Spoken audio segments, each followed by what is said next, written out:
Champions ট্রফির বাংলাদেশ দল চূড়ান্ত। ধারাবাহিক অফ ফর্মে বাদ পড়তে চলেছেন লিটন দাস। অবসর নিয়েছেন তামিম ইকবাল। বোলিং অ্যাকশন আর অন্যান্য ইস্যুতে নিজেকে সরিয়ে নিয়েছেন সাকিব আল হাসান। নির্বাচকদের সামনেও তাই খুব বেশি বিকল্প নেই। সভাপতির কাছে জমা দিয়েছে দল নির্বাচক কমিটি। রোববার তা আইসিসির কাছে পাঠিয়ে দেওয়ার শেষ দিন।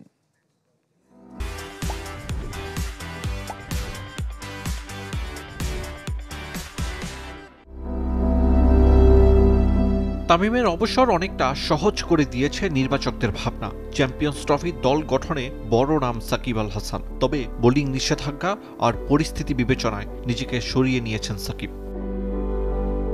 গুঞ্জন আছে ১৯ জনের খসড়া স্কোয়াড থেকে কাটা গেছে লিটন দাস ও শরীফুলের নাম। মুশফিকের ইনজুরিতে ওয়েস্ট ইন্ডিজ সফরে গেলেও লিটন বন্দী ছিলেন ব্যাট প্যাচে। ফর্মহীনতায় পেসার শরীফুলের চ্যাম্পিয়ন্স ট্রফিতে খেলা হচ্ছে না। পেস ইউনিটে তাই তাসকিন, মোস্তাফিজ, তানজিম সাকিবের সঙ্গী তরুণ নাহিদ রানা। সাকিবের শূন্যতায় স্পিনে নাসুমের উপর ভরসা।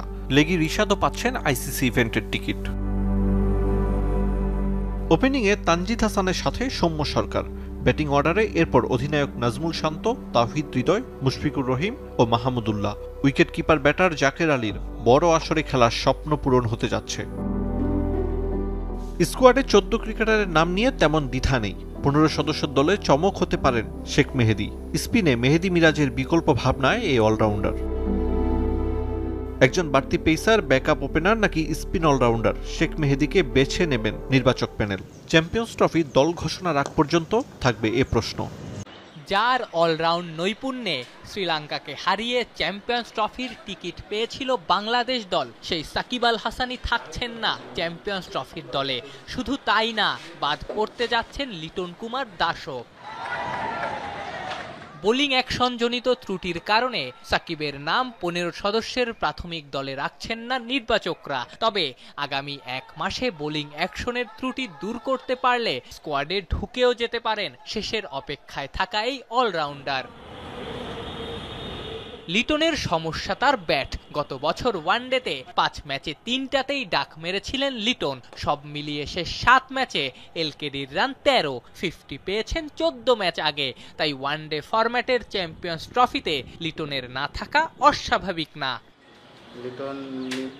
যদিও সাকিবের মতো লিটনেরও সুযোগ শেষ হয়ে যায়নি। বিপিএলে পারফর্ম করলে শেষ মুহূর্তে ওয়াইল্ড কার্ড এন্ট্রি মিলবে। সেই সঙ্গে বৈশ্বিক আসরে নিয়মিত পারফর্ম করতে পারার সুখ্যাতি তো আছেই।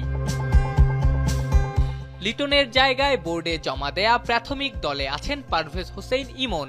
আলোচনা থাকলেও সাকিব স্কোয়াডে না থাকায় সুযোগ হচ্ছে না শেখ মেহেদীর। বাকি দল অনুমিতই। 4 পেসার তাসকিন, রানা, সাকিব, ফিজের সঙ্গে 3 স্পিনার রিশাদ, নাসুম, মিরাজ। বাকি 8 জন ব্যাটার জাকের, হৃদয়, তামিম, সৌম্য, সঙ্গে শান্ত, রিয়াদ, মুশিক। আলোচনায় থাকলেও 5 পেসার না খেলানোই সুযোগ পাচ্ছেন না হাসান মাহমুদ, শরীফুল ইসলামরা। যেহেতু এই দলটাই চূড়ান্ত না, 13 ফেব্রুয়ারি পর্যন্ত দল পরিবর্তনের সুযোগ সিলেক্টররা পাচ্ছেন। কোনো ক্রিকেটারের সুযোগই তাই শেষ হয়ে যাচ্ছে না।